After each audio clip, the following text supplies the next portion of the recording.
Alright, hello everyone, I'm Raleigh and welcome to the channel. So, um, as you guys can see, I'm making this video. So yesterday on stream I talked about how if ArenaNet is going to release some kind of statement or something, then I would push the video that I'm currently working on back and instead make a little news thing. We'll talk about the blog post, and we'll talk about last week's as well. I kind of want to talk about it a little bit. There wasn't too much to talk about, like lore-wise, or I just didn't think the information was really like that deep that I really need to make a video about it. But I kind of wanted to put all of this in today's video. So welcome to the channel, everyone.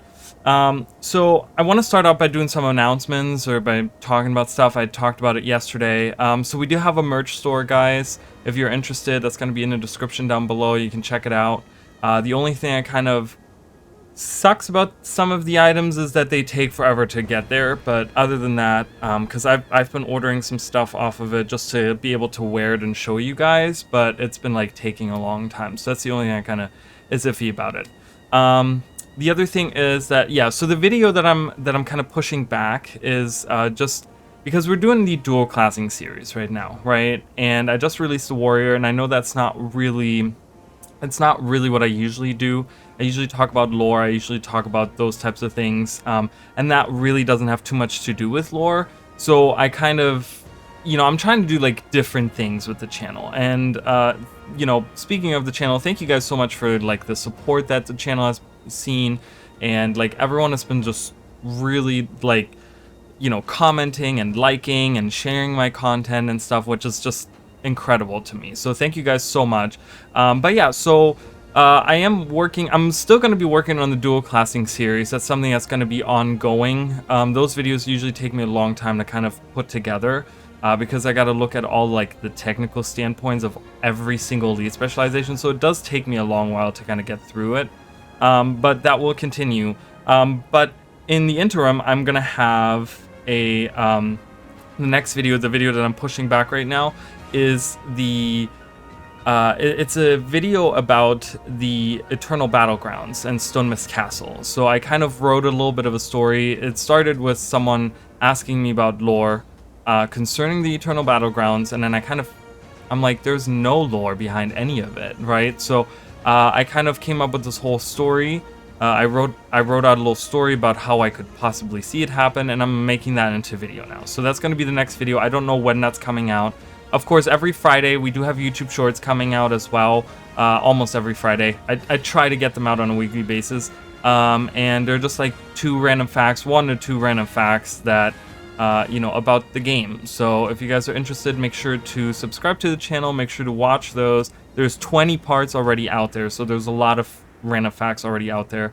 And I'm also working on a couple of other ideas that I have. There's a little series that I maybe want to do where I talk about like expansion concepts that I have, or like ideas for those types of things. And then I have a couple of theory videos that I'm working on as well, something regarding the gods and stuff, but I kind of want to wait until Secrets of the Obscure comes out, until I really sit down and make those videos, really sit down and say, whatever hints we got through Secrets of the Obscure. And there's a specific reason for that, because I think, based on today's blog post, and we're going to go through the blog post in a minute, guys, but based on the blog post, I feel like they're going to be dipping into like a lot of different things from the Guild Wars universe, and I think we're going to get like hints as to like things we're going to see from the past come back, and like it's really cool, and I'm very excited.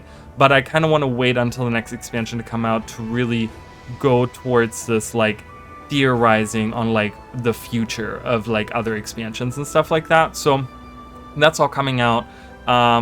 And yeah, so pretty much, and then we're still streaming Guild Wars 1, and we're doing some stuff in Guild Wars 2 as well. So if you guys want to check out my streams, I usually stream every Sunday, Monday, Tuesday. I did have some complications last night. I did end up streaming, but it took me like a long time to actually get there. And then Sunday, I did not stream. So the schedule is kind of like, I try to keep up with it as much as I can, but that's usually the days that I'm live.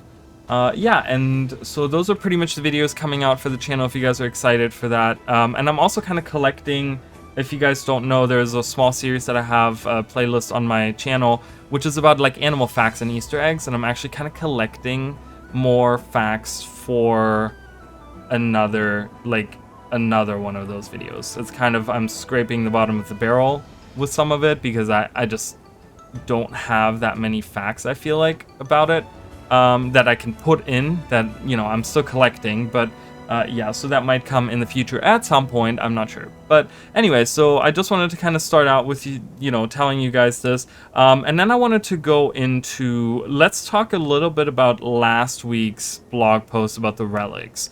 So let's kind of, I'm not going to read the whole thing because, like I said, I don't think there was that much interesting. Like, it's pretty much just like you read it and that's it, right? The info is like right there. There isn't a lot we can like infer, theorize, whatever, right? So let's do that. Let me switch over to, yeah, so let me switch over to that. So here we are. Yeah, so Relics bring new equipment to Guild Wars 2. So blah blah blah, you can read all of it. The most important part for me, guys, is specifically the pictures, right? We did get 2 pictures. We got the picture right here of the Relic of the Zephyrite, which is really cool because the Zephyrite rune that we have right now has a completely different effect.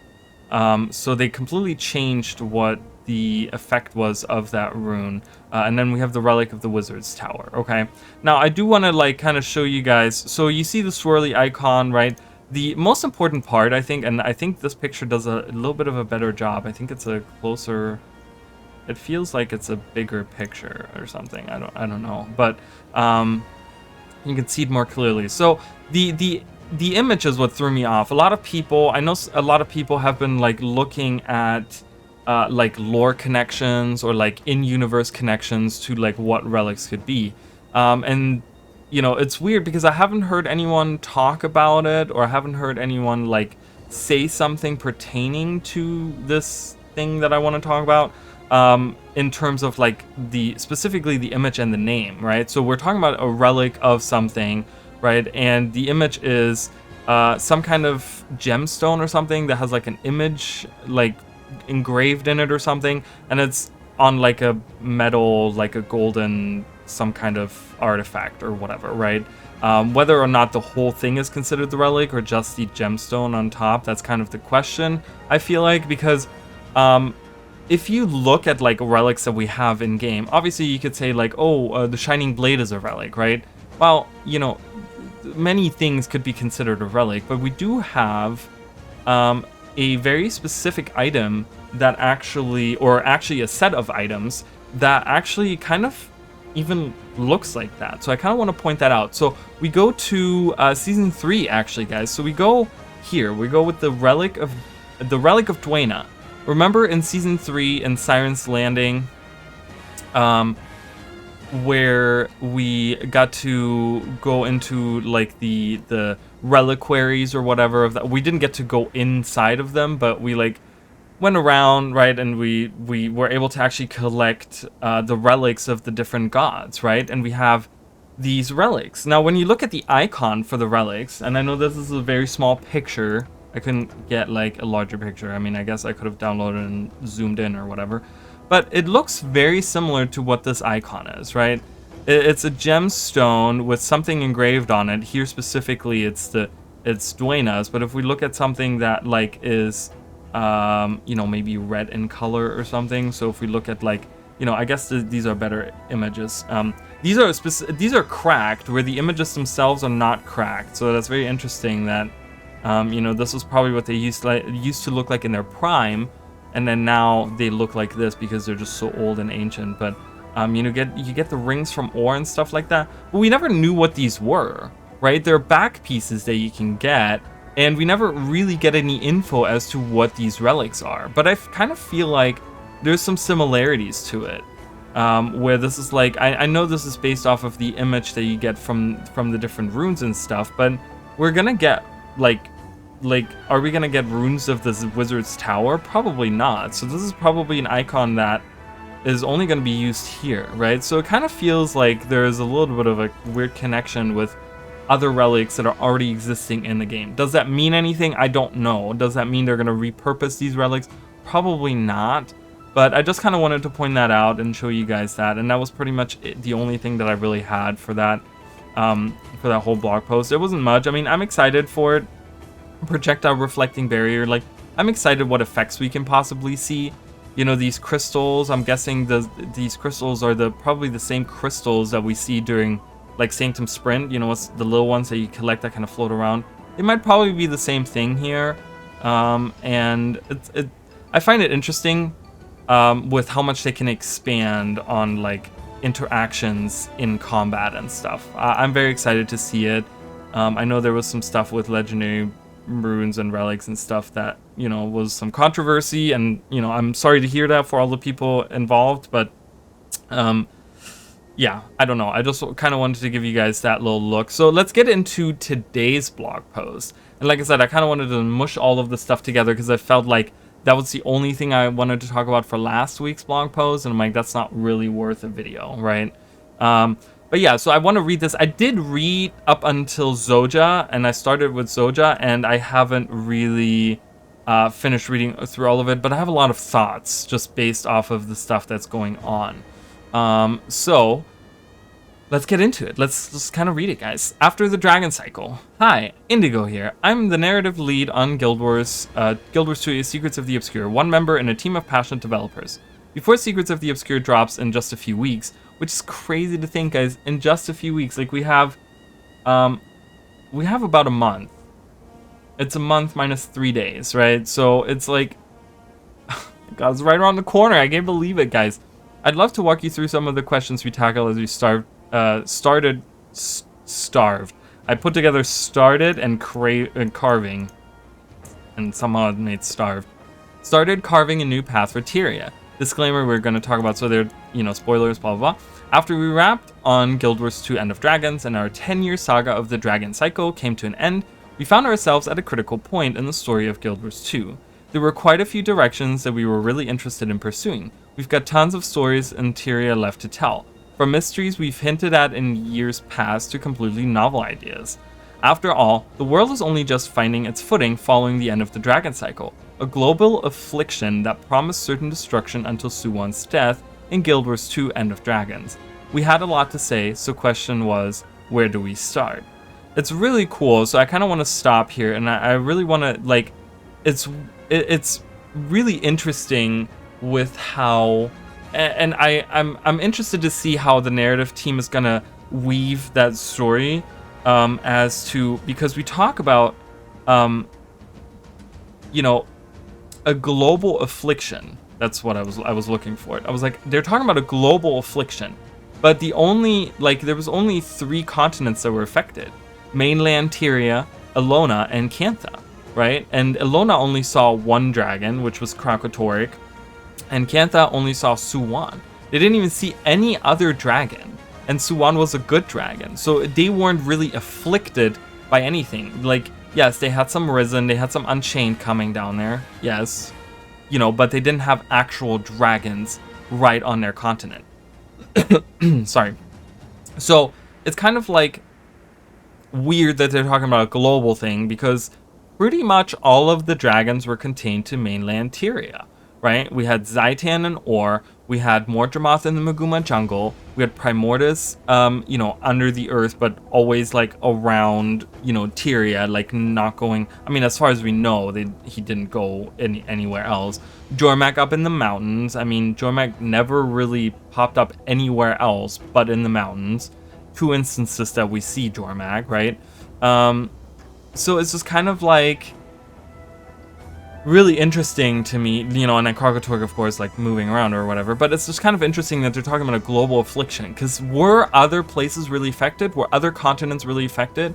Besides maybe the Risen that could have come on shore at like other places, but you know the tsunami from the Or cataclysm, like, or whatever, or not the cataclysm, but like, you know, Zaitan pulling it back out of the ocean, like creating a tsunami, like, is that affecting other continents? But that's not really a global like affliction based off of dragons. It's just kind of like one event that happened, and then they kind of deal with that, right?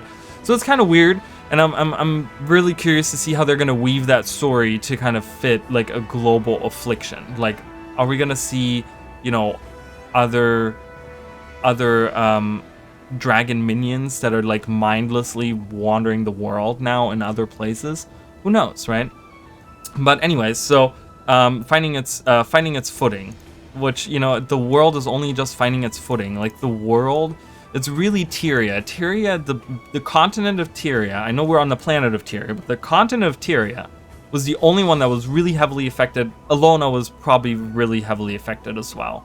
Again, Cantha wasn't really, because as soon as the void popped up, we were there to stop it. So it wasn't really, there wasn't devastating damage done there, I don't think.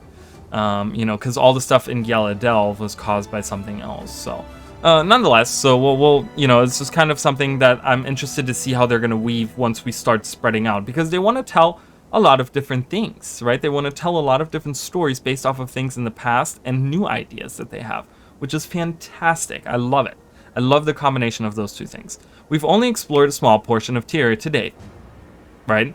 And even then, a great deal of the world we do know has vastly changed over the events of the last 11 real-world years. We want to dig into that with more focused, self-contained stories, and we hope to bring each of these into the limelight as we see Tyria react and unravel to a future without chaos. Well, without a dragon-centric chaos. But before we slow things down and explore modern Tyria, we opted for something a little more mysterious to mark the beginning of this new arc. So they're talking about a new arc. So I think they're gonna maybe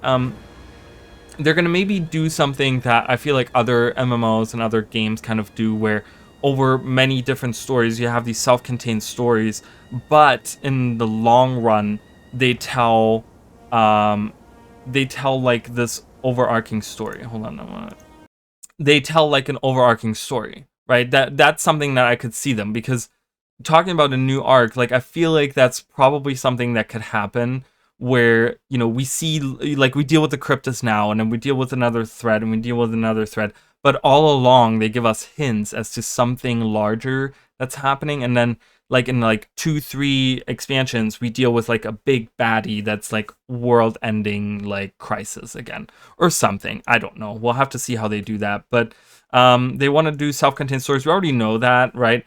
But they do want to dig more into like modern Tyria, explore modern Tyria. So I'm very excited to see other continents. I think I'm so ready to just go. I love Guild Wars 1 to death, don't get me wrong. I'm super happy that we get to see Ellona, and I'm super happy we got to see Cantha, and I'm super happy we got to see, like, you know, further, you know, Iceboot Saga. We kind of explored some of the northern parts and stuff. Like, I'm happy, you know, the Maguma Jungle, like, I'm happy with all of those things, but I'm really ready to have something completely new. Like, don't lean on Guild Wars 1 too much. Have mysteries that come back from Guild Wars 1, maybe have something that ties in, kind of like they're doing with the Wizard's Tower now, but have them be something new, something fresh, right?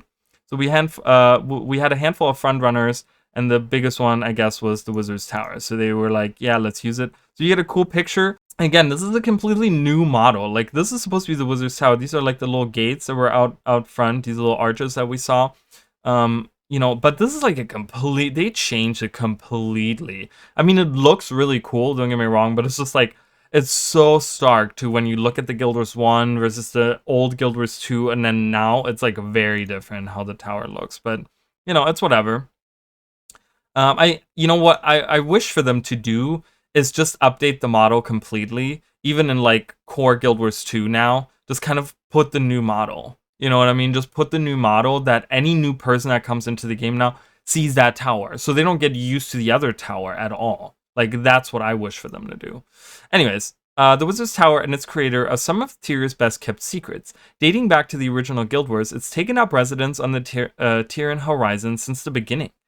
All Tyria knew was that it was supposedly owned by a wizard named Iskarin, although he's never been physically seen, which is very interesting because he came to the Mystic Forge, which is in Lion's Arch, like, canonically. I know there's like other Mystic Forges out there, but like the one that like Zomaros hangs out at and stuff is like, that's Lion's Arch. So it's kind of like, it's really weird. Like, no one has seen him, but he came there, so that's interesting. A few individuals have tried to breach its walls. Looking at you, Galrath. So if you guys haven't seen my other videos on Secrets of the Obscure, I've made 2 videos before. And I don't know which one I talked about Galrath, but Galrath, so in Guild Wars 1, It's very interesting, actually. There was a little fact about the quest with Galrath. It was called Villainy of Galrath or something was the quest. And it's a quest you can take in Guild Wars 1, and it's right when you get to Lion's Arch, you can take this quest, and it's actually, like, it rewards you a lot of XP, but it's a very tough quest, because you have to go all the way out to Keswick's Peaks, Keswick's Peak, which is far out from, Keswick's Peak is where Keswick's Hills is now in Guild Wars 2, and that's where the tower was, obviously, right? And it's kind of, like, around the same area, at least, and it's kind of weird because that quest seemed really strange. So Galrath was this character. Apparently he was like Lion Guard or White Mantle or something like that. And he tried to get into the tower. He wanted to get whatever arcane secrets were inside of it. He wanted to get it. And we stop him. And it's kind of like this isolated quest. You do it and it doesn't have any like repercussions. There is later a character that comes in. He's called like... He's one of the White Mantle characters, and his name is like Marin or something like that. And he tries to finish what Galrath started, but this happens like much later on, and then we stop him as well. But there's no really like that is the quest, and you don't get like any really info on who Galrath is and what the idea behind the Wizard's Tower is and stuff. Come to find out that was actually the very first quest that they have ever designed in the world of Guild Wars. Something like that. I think it had like the serial number 01 or something, because it was like the very first quest that they ever like put in the game or something. Might have not been the first one they ever designed, but it was like the first one they ever put in the game or something like that. So I think it was, back then, the world of Guild Wars was like hadn't even really been established yet. So I think they like created this mystery, based off of the like tower that the map creators had made. They were like, oh, here's a cool tower, and then someone was like, oh, let's have a cool quest about it, and then they never thought any further than that, and they just kind of went on with like the other things that happened. But are we gonna see something? Are we gonna hear about Galrath? Are we gonna find out something about Galrath? Don't know, but it's very interesting to kind of that she brings that up, you know what I mean? So I think Indigo is very good at like hinting at little things to come or whatever. So anyways, during the Guild Wars 2 era, and I'm sorry there's no sound. I just turned off Guild Wars 2 because it was just like running and it makes my computer run really hot. And I was like, yeah, okay, that's annoying because I can't turn on my AC, so it's a little annoying. During the Guild Wars 2 era, it rested above the hamlet of Garenhof, but isn't Garenhof spelled with 2 R's? Oh, no, it's not. It's spelled with 1 R. Redirected from Garenhof. Interesting. I don't know if that's like interchangeable. Yeah. Because it's Isgaren, so I've kind of like been kind of stuck on that for a while until we plugged it out of the sky in the June 27th update. Again, like I said, I wish they would like unplug it out of the sky for all the people that haven't played that far and just kind of use the new model. Which it's still going to be there if you haven't finished the actual like. For you guys, for those of you that don't know, there's an interlude chapter in your story journal. It's the very top one, the very last one. If you do that, you will get like a phased Garenhof where like the tower had disappeared and all the people kind of react to it. So if you guys haven't done that yet, do that.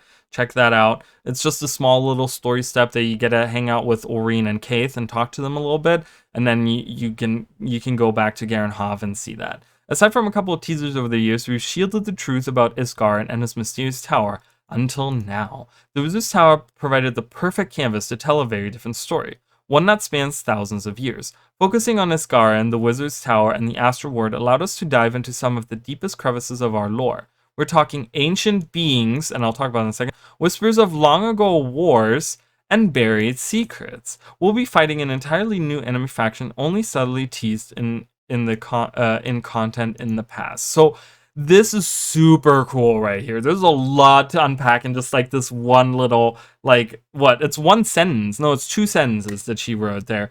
And it's just so much, right? So, one that spans thousands of years. So we're talking about like way pre Guild Wars 1, right? We're talking about like ancient history Guild Wars, which is really cool because that leans into like, are we gonna go back to the time of like the giant, the cliffside giant?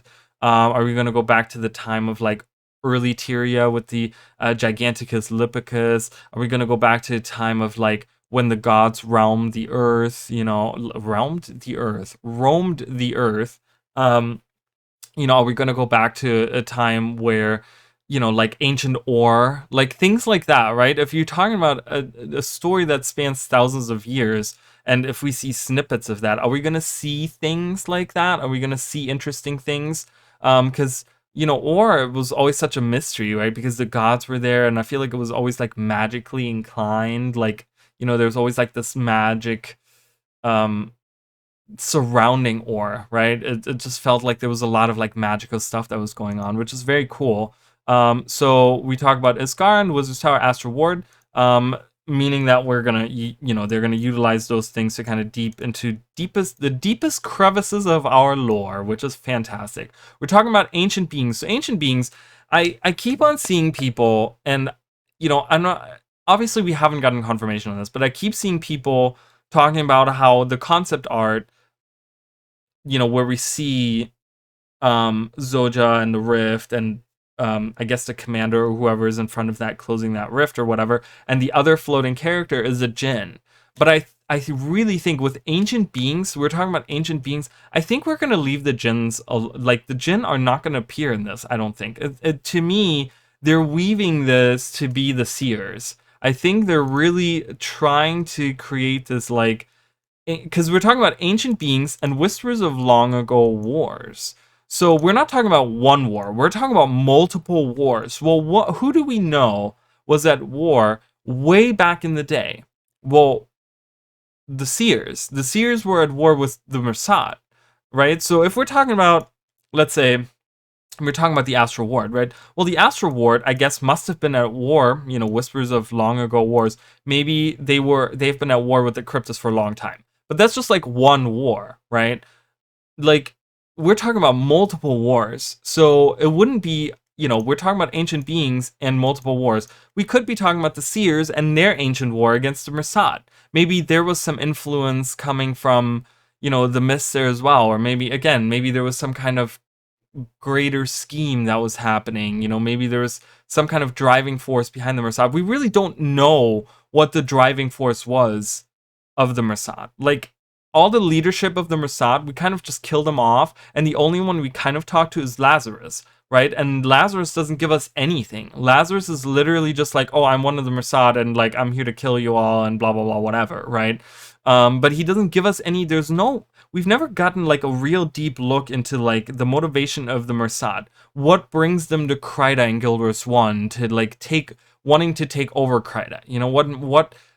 What makes them want to have people that worship them, right? They kind of like, they lure the White Mantle into like following them and stuff, and then they take Saul away when Saul kind of realizes that, hey, maybe these guys aren't so good, right? And like Saul gets like imprisoned, and all the prisoners in the Bastion of the Penitent, they kind of they try to manipulate them to worship them. So what's that whole idea, right? What's the whole deal with them wanting to have people to like work for them and worship them and like all this stuff, right? Like, what is the motivation? They can't just be like, they don't seem like xenophobic, like whatever, because they used to be good guys, right? They're one of the elder races that fought the Elder Dragons 10,000 years ago. So there was something that made them switch to that. What is that, right? What is the whole idea? Like, I feel like there's a lot of mysteries. I know that there was like the Flameseeker prophecies, which talked about, that the end of the Mersat,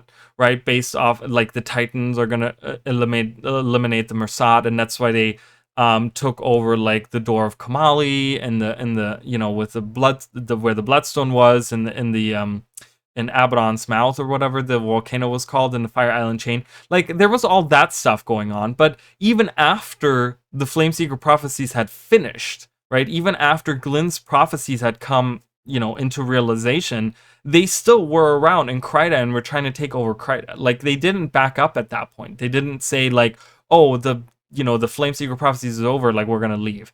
So there is still mysteries with ancient beings that we have heard of, like the Mersat and the Seers and stuff, and I really think that's what we're gonna talk about. Buried Secrets could perhaps have to do with Abaddon as well. We might be hitting Abaddon, as you guys know, some of you might know, some of you might not, but he was actually known as the god of secrets, where, Cormia took over his place, and she became the polar opposite of that. Like, and instead of secrets, she became the goddess of truth, right? But he was the keeper of secrets. He was the one that had like the reliquaries and blah blah blah, all the stuff. Like, there might still be stuff that we don't know too much about Abaddon, and it would be interesting kind of hear and see some of this stuff, right?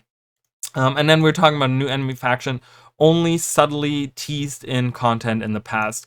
Talking about Canaxi, talking about, Gyaladelph, kind of how they tease some stuff. I wonder if there's other, like, once we actually get to meet the Cryptus, and fight them and kind of get a little bit more info on the different houses and stuff, I wonder if they're gonna talk about others. So yesterday on stream, I actually posted about this on Twitter. I think, was it yesterday during the day or something?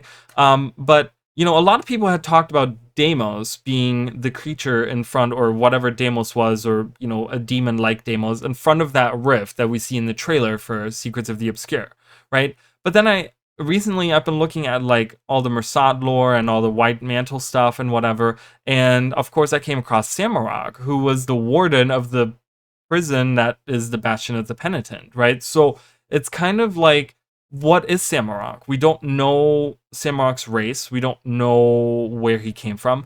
Some people were saying that he was transformed into that being by the Mersat because they wanted him to be the warden. So they made him like this powerful creature and transformed him into that, which is a possibility, of course. But then you also got to take that thought process and think, where did the Mersat get a power like that? Right, to transform someone into a demonic being that has horns, right?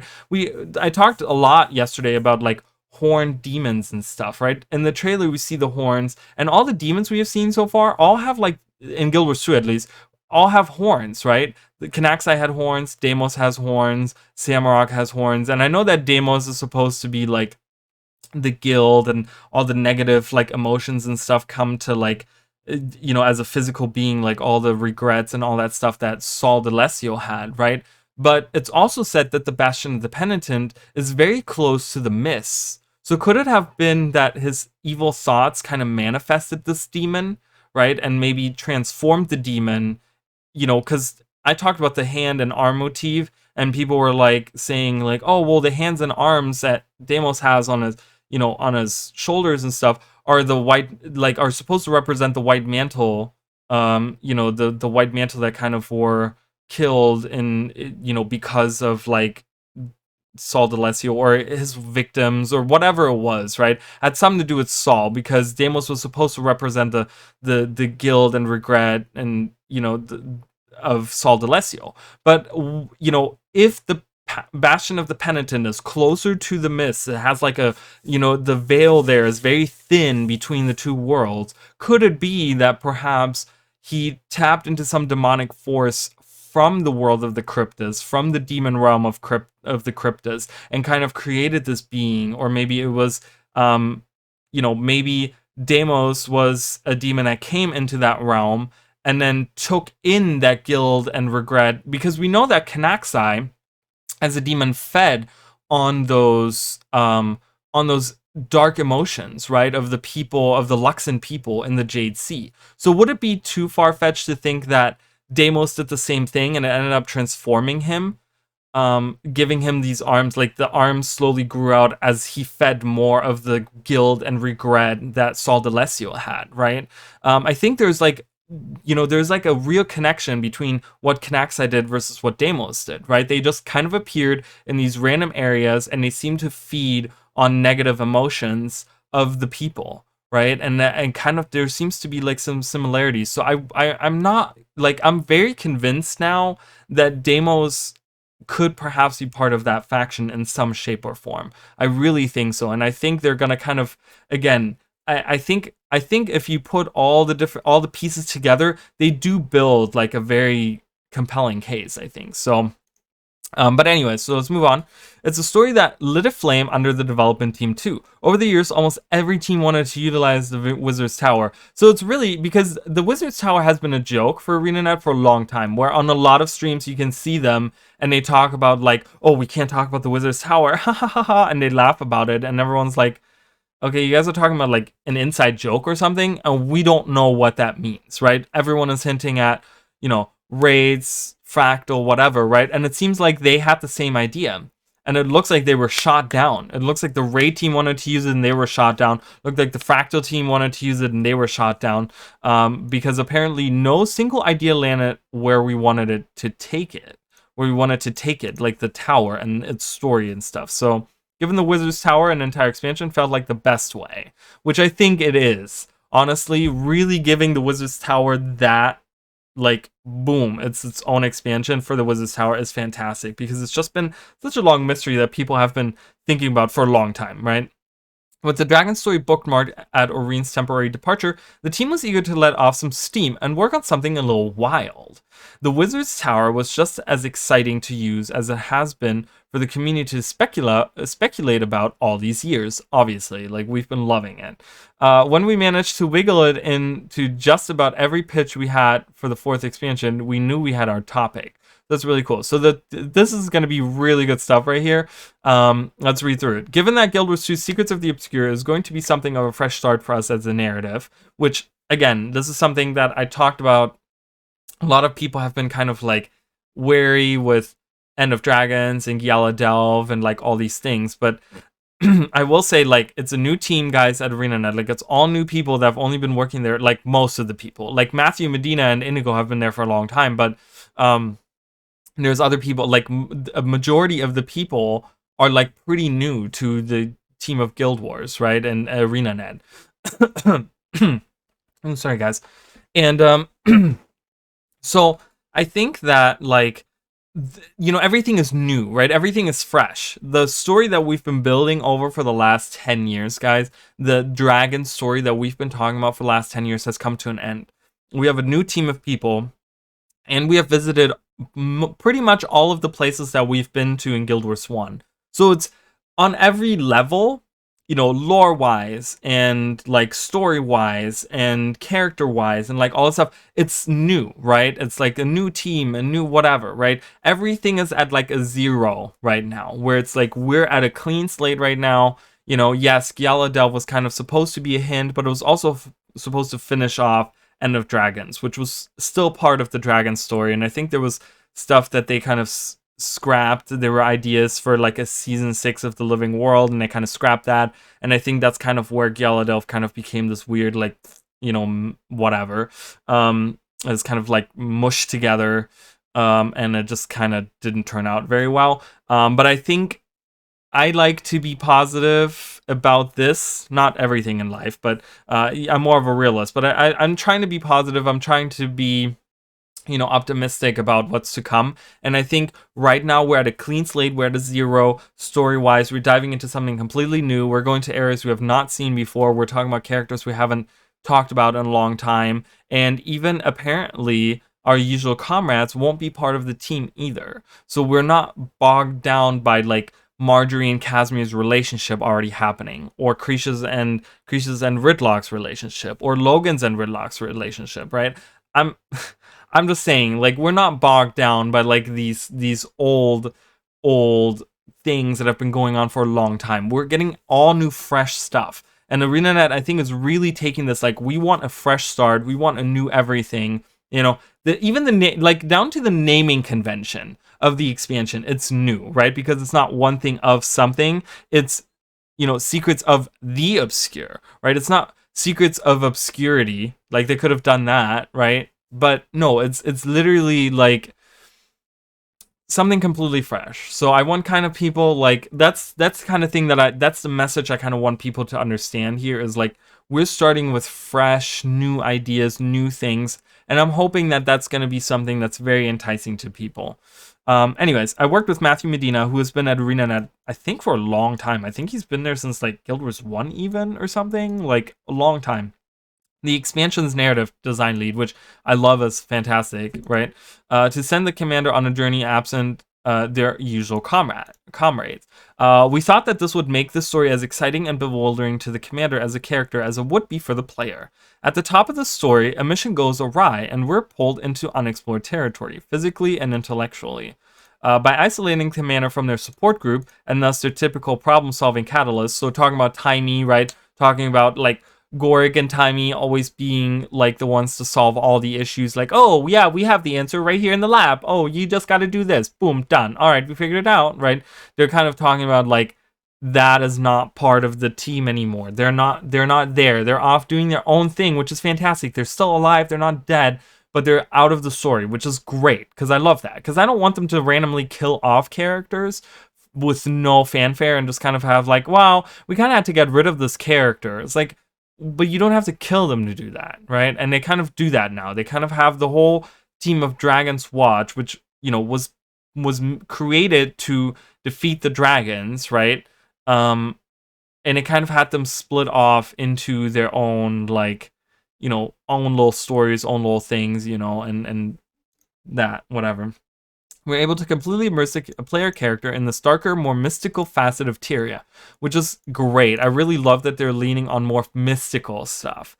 There's always been this, like, they've created a lot of stories about, like, all the mysterious, but over the last 10 years, and that's something I talked about before, it's always, I felt like it's always been something where they, you know, they explained it away by, like, oh, it's dragon magic, oh, it's dragon magic, oh, whatever, you know, and it's kind of like, can we, like, not do that? Like, does everything have to revolve around that? Like, I don't like that, right? So I think we're really now going into, like, more things that are mysterious, mystical, and very just like, ooh, what could this be? And it's not like just a random dragon, right? It's like, it's new things, and I really like that. As the Astral Ward battles against the threat of the Cryptus. More than that, the world state of Tyria is at such a critical turning point. With the threat of the Elder Dragons calmed and our prismatic utility knife, Oreen, taking a good old nap somewhere secluded, all of our friends are busy with their lives now, and some of them are playing crucial roles in rebuilding the world. Casimir and Jory, recently engaged, have established positions in the Crichton political system, which is weird. Casimir, we know, right? We know that she kind of had, the Countess kind of liked her, Countess Anise, and she kind of got in favor with her, and obviously that kind of gives her Jenna's ear, right? But then Jory, I'm like, I don't know how Jory has really taken, oh, and then Casimir was also the, like, delegate that came over, you know, in the name of Kryda, and kind of extended, like, a hand towards Empress Ian, right? And kind of said, like, hey, we want to kind of, now that you've opened up your borders, we want to have a good connection. But Jory hasn't really taken a political. I don't think, I never thought Jory to be a political person. I think Jory was always, like, kind of like one of those people, she's like, I don't want to deal with that. So it'll be interesting to see how she kind of fits into that. Krisha and Woodlock are facing the Khan-Ur election. I didn't know there was a Khan-Ur election, guys. I read that earlier and I was like, what? We're electing a Khan-Ur? I know they've been kind of talking about it, but I guess I guess we're gonna see a new Khan-Ur. For those of you that don't know what the Khan-Ur is, it was I don't know if it was a person or a title or something, but there used to be a leader of the Char, and he was the Khan-Ur, and he had 4 sons, and that's where the 4 different legions come from. And he had, you know, the Claw of the Khan-Ur is that legendary dagger, but that was like, that was the ultimate, like, relic, so to say, right, of the Char, that kind of showed, like, whoever is in possession of that is like the Khan-Ur. So I guess they're electing a Khan-Ur, and I you know, I don't know, is Ridlock in the running for that? Is Krisha in the running for that? Do you guys have a favorite that you would like to see be Khan-Ur? I don't think I would like the Ash Legion, I forgot her name, something Shadow something. I don't think I would like her. She's, you know, she's secretive and she's a little, you know, but yeah, I don't know. I could really see Ridlock become that, but is he gonna be happy with that? I don't know. And heck, they've got a lot to cope with following the Icespit Saga. Taimi's buried in June's lab, solving every crisis she possibly can, including her own. Remember, she still has her own crisis to deal with, which is her health stuff. Goric and Rama have the agency, which they kind of leave that off there. I don't know if we're gonna see those two again at some point, but I hope not. I hope they stay in Cantha and do their thing out there, really, honestly. And I'm not saying that because I don't like them. I'm just, like I said, clean slate, new things, new characters, and Bram can hopefully burn alive somewhere in some volcano or something. I don't know. No one cares about him. No one wants him around. All these characters have served as a guiding light to the commander, and they have shaped our journey. We're excited to give you glimpses into their post-Dragon lives when we dig into these local stories about Tyr's arrival. But before that, it's time for the commander to take a journey on their own. So, saying that eventually we're going to dive into what they've been doing post-Dragon story, but not for this expansion. For this expansion, we want to do something new.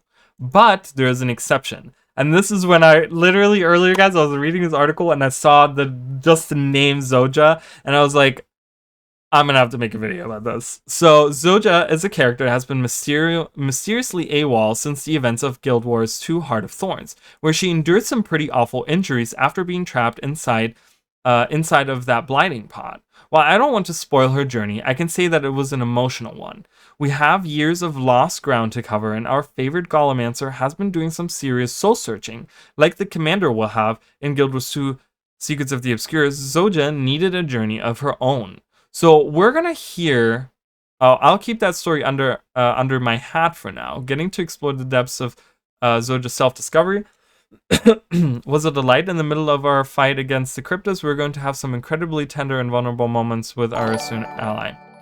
So I think there's something where I think that she, we can speculate on this, so much. We can sit here and we can really say like, oh my God, like this and this and this. I think we're going to be dealing with her.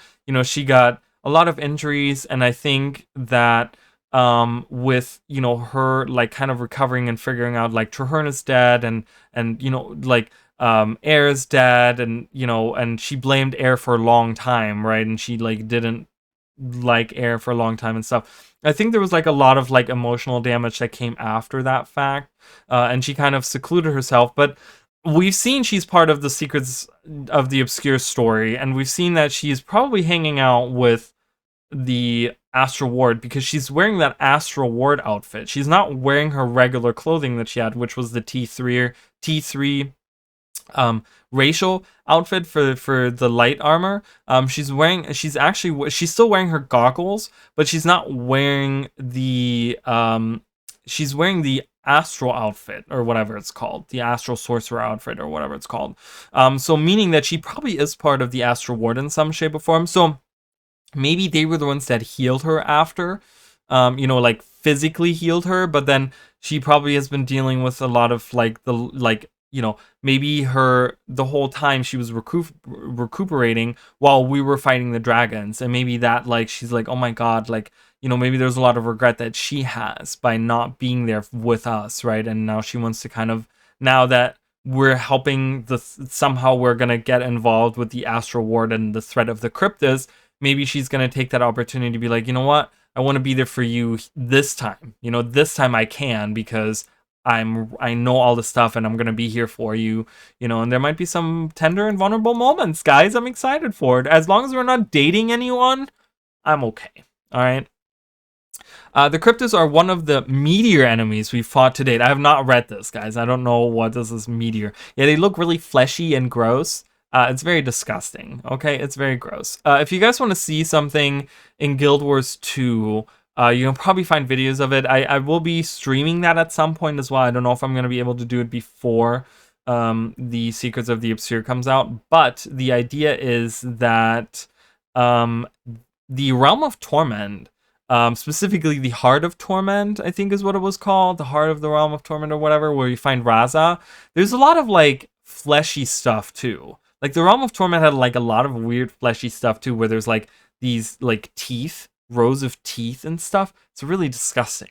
And so that kind of always reminds me, because I see their like mouth and I'm like, ooh, that reminds me of the Realm of Torment, which was also like kind of, Abaddon wasn't a demon, but he did have demons under his control, and it kind of his realm had become kind of demonic in its own sense, right? So maybe there's some story there that we will see. I don't know. Finding a new enemy force that touched on past lore but was also fresh and exciting to long-term players was a significant goal of ours, and a very interesting challenge from a world-building perspective. So they're trying to touch on past lore. Again, I'm kind of, like I said, I brought up all these things like Mersad, Seers, Bastion of the Penitent, White Mantle, Abaddon, Realm of Torment. Kind of keep those things in mind as we go into the expansion. Creatures of the Demon Realm. It's been a hot minute since we've faced off against foes from across the mists. With the exception of a few cryptids that have wiggled their way through Tyrion's back door in the past, we haven't spent a lot of time with these guys before. We haven't spent a lot of time. Like, that makes me feel like there's some kind of faction out there that has never been like identified as like part of the Cryptis faction, but probably are. They're fleshy, they're horrifying, and they're eager to take us out. But they're not necessarily a world-ending threat per se, as menacing as they are. We just got done with the Elder Dragons after all. As you dive into Guild Wars 2 Secrets of the Obscure and fight back against the Cryptids, you'll unravel a much more personal rivalry between some of our key players, one that has lasted for over a millennium. Better yet, after we've completed the first leg of the story high above the cloud cover of Tyria, we're going to continue this journey in a much more curious environment. So, this is interesting. So let me just kind of process what we just read. So we're talking about, we're not trying to do world-ending threat, but we're trying to do something more, unravel a more personal rivalry between some of our key players. So rivalry again makes me think of like the Mersad versus the Seers, right? Because they were like these floaty magical creatures. And they were at war at some point. They were at some point like fighting together, and then they were at war at some point. And again, what is the driving force behind the Mersad? Is it the Cryptis? Were the Cryptis kind of influencing the Mersad or something in some way, or were the Cryptis somehow like involved with the Seers at some point? We don't know, right?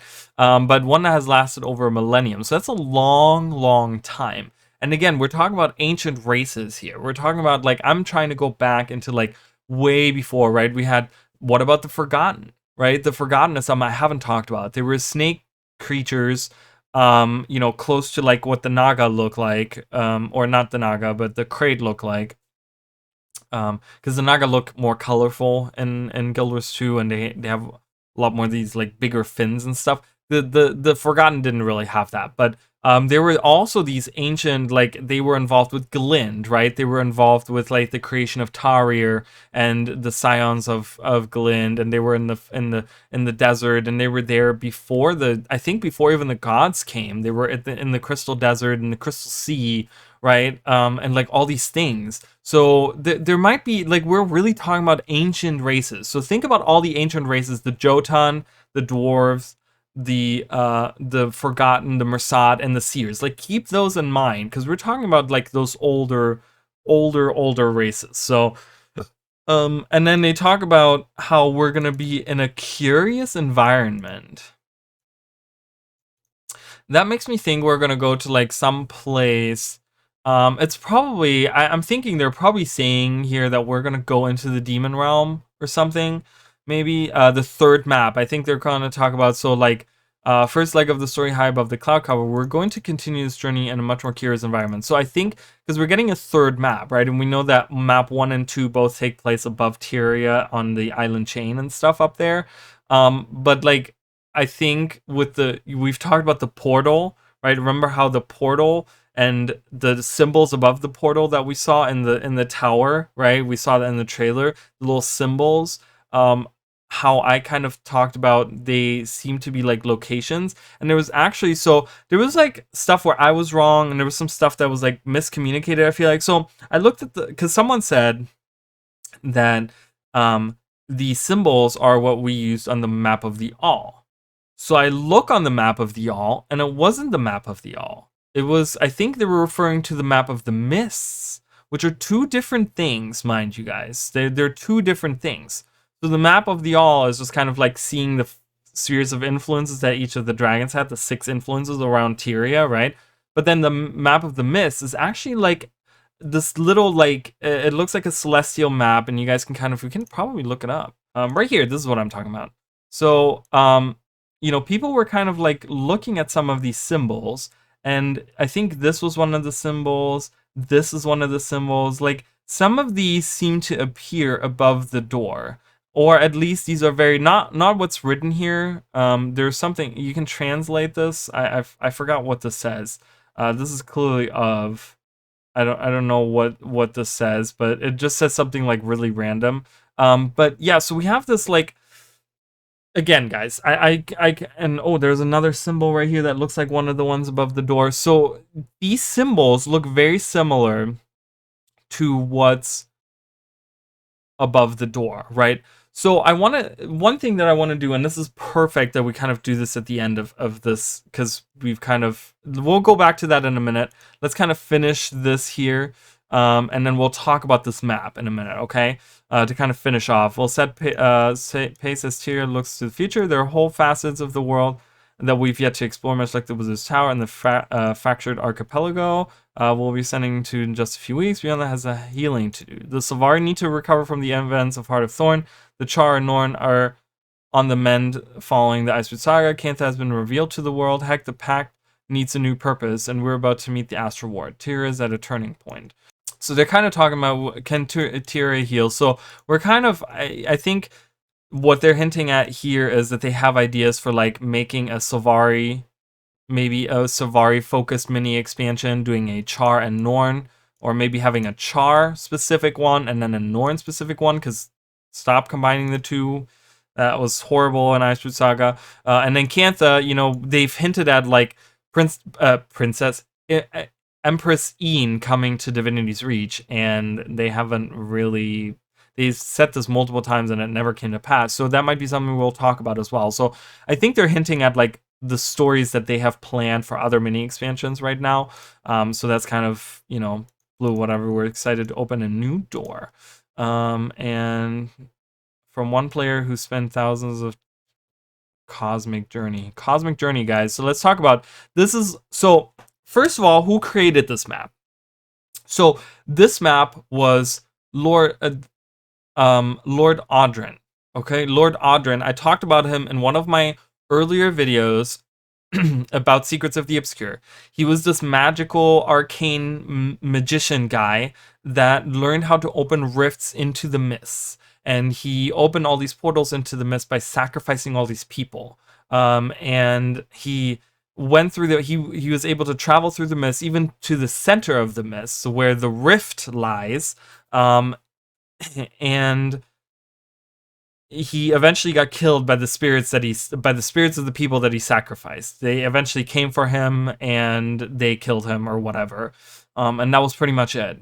There's another symbol here. Like all these like circular, smaller symbols. I think this is something interesting that we're going to talk about. And I can't really zoom. I mean, I guess can I zoom in? I guess I can. But are we going to really make anything out? That looks very similar to one of the symbols as well, right? I don't know. But anyways, so he created, traveling the mists.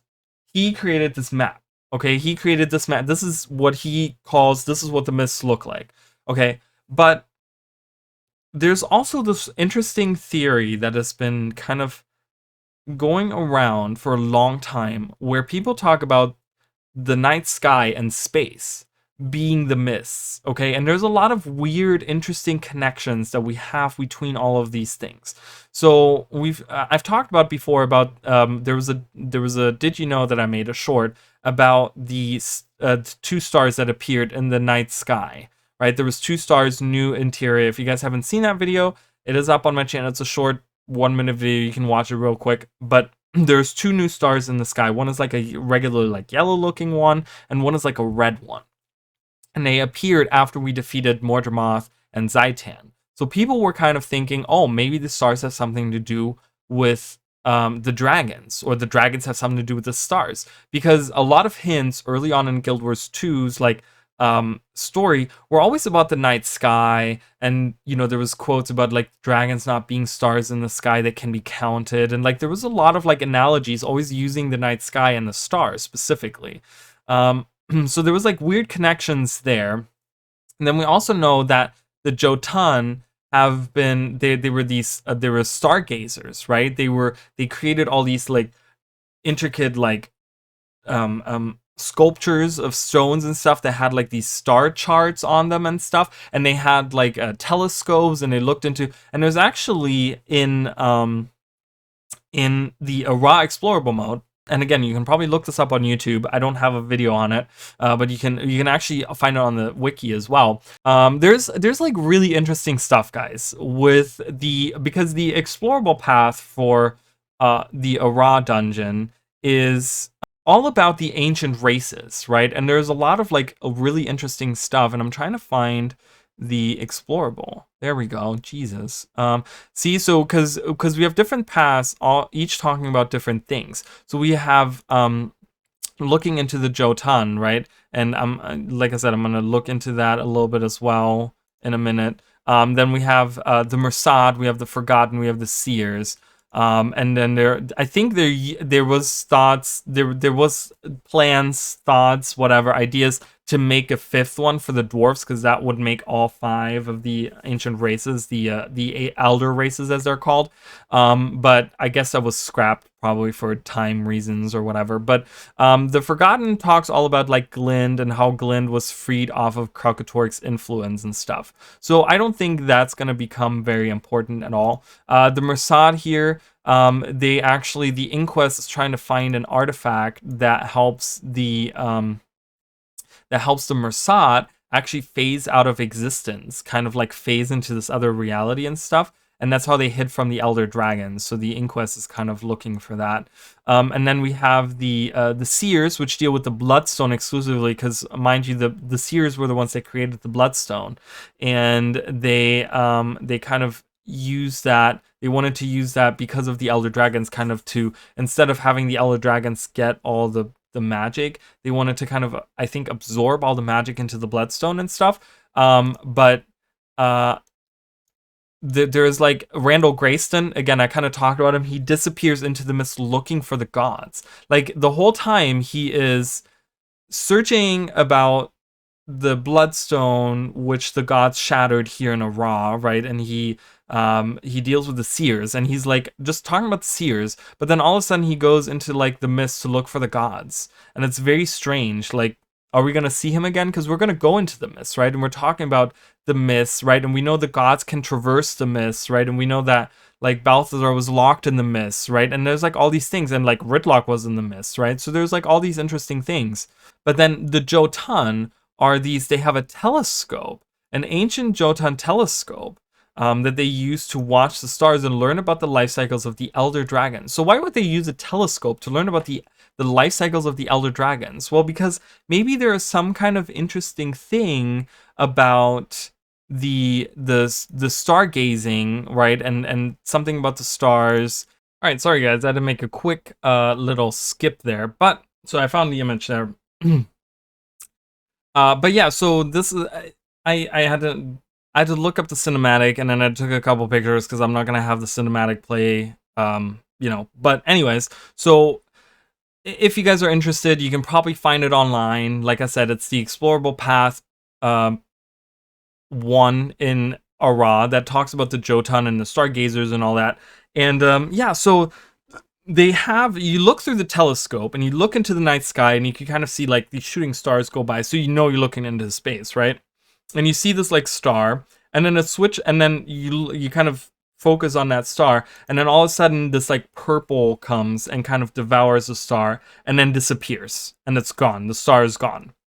So there is like, so it's really weird, because then people are like, oh, is this because we defeated Zhaitan, that his star, like maybe there was a star that represents him that was kind of destroyed because he was, that was Zhaitan, and now that we have killed him, his like energy is like gone or whatever, right? His magic or whatever. But it kind of leans into like a whole idea of the mists, right? Because like I said, we see the map of the mists here, Lord Audrin's map of the mist, and we see little like stars, right? These are little stars. Like, why would there be stars and what looks like planets, right? And like suns? Like, this looks like our sun, right? This looks like another sun over here. Like, this looks like the night sky. This looks like a constellation in the night sky. Like, this looks like maybe a nebula or like a galaxy or something out there and stuff. And my theory originally with the little icons that we got above the door was like locations. Well, what if each star in the night sky is a location within the mists, right? And so like these little symbols, that we have here, like all indicate like, oh, there's a world out there, or there's whatever out there, and you can journey through it, right? And we have these that are kind of like layered into each other, right? And it's kind of like maybe they're like connected somehow, or like maybe these are like on the edge of like the regular mist or something. Like, we don't really know what that all means, right? But why does this look like a night sky? Like, why does that look like like a star chart is what it looks like, right? Why does it look like that if we're talking about the mist, right? So there's some weird mystery about that. So maybe, like I said, each of the stars maybe represents that, and maybe the little star that we saw in the cinematic of the telescope, this one right here, and it gets swallowed up by the darkness. Maybe it's the Kryptos invading that world and destroying that world, and then it's wiped off of like the existence or something. Like, we don't really know what all of that means, but it could be something, again, that they're kind of building this larger narrative here. And there's a lot of like really weird mysteries surrounding the sky and the stars, and the even like, we look at the Hylek, for example, and the Hylek worship Zintel, who is the sun god, and they worship like, they, when you go into like their temples and stuff, they have like these crystals and stuff, and they change color even. I think depending on like if the Risen are attacking, like specifically, I'm talking about the big temple in Sparkfly Fen that we see, right? And there's this like mosaic on the ground that represents the like sun, and it has all these different colors and stuff. Like, maybe the sun is like, is weird because we get an eye symbol, right? And looks like what would represent the sun, right? It's the largest body in the sky, right? And it like illuminates outward, right? But it has an eyeball in the middle, right? Does that mean that even the sun itself, the closest star that we have, is perhaps like a being itself, or maybe someone is watching? Remember, we see the rifts open with eyeballs in the rifts in the trailer, right? So there seems to be something watching, or something like looking into like our world through a portal. Maybe the sun itself is like a portal from that realm, or that whatever, right? From that world through the mist, like looking at us, right? Isn't that a scary thought, that you like the sun above us is like, where Zintel, the sun god, resides, and he's watching us, and he's just kind of like, whatever. Like, why, where does Zintel originate from? Like, do we really know? I'm probably, if we dig deeper, I'm sure there's some kind of stories behind that, but we don't know. But it's very mysterious, right? There's a lot of like mysteries surrounding the night sky and all this stuff. So when we're talking about, going into more curious environments, I'm really thinking that, hey, this portal has different, like 6 different locations, right? Programmed into it, that you can visit different worlds, and there's 6 different worlds that you can go to, right? And it's like 6 different rifts, or the portal opens into 6 different like places or whatever. Like as well, also the portal, mind you, in the trailer, it starts like everything starts, shaking and stuff, and the portal closes. It doesn't close, guys. It obviously, when you look at that trailer, the portal doesn't close. What it actually does is it changes into something else. Because it doesn't close. If it were to close, it would look like the rest of the wall, like the background. But it actually changes into something, and something goes through, like it looks like a tail or something of like a dark creature in the smoke. You can kind of see it go along there. So I think it's hinting at like the Kryptos invading, maybe as like a 7th location. Maybe it's not even one of the 6 locations, but they're using that portal into the mists as like a location that they can invade from or something. And the rifts are just kind of like one of the many ways that they're trying to invade our world or whatever. So there's a lot of mysteries, a lot of interesting things. I've been talking about this for like an hour now, so I hope you guys enjoyed this. Again, a kind of like a lore dive, you know, theory, speculation, kind of throwing all this stuff out there. Let me know what you guys think in the comments down below. Thank you guys so much for watching, and thank you guys so much for like subscribing and supporting and all these things. Like I said, I have a merch store. You guys can become members if you guys want to watch my streams and stuff. There's little badges. You guys can do super chats if you want to do that. So anyway, if you guys want to help support the channel, I would really appreciate it. Of course, you don't have to do that, but I just kind of want to point it out for the people that maybe are just like, heck, why not, you know? But thank you guys so much, and let me know what you guys think about all of this, and I'll see you guys in the next video. Bye, guys.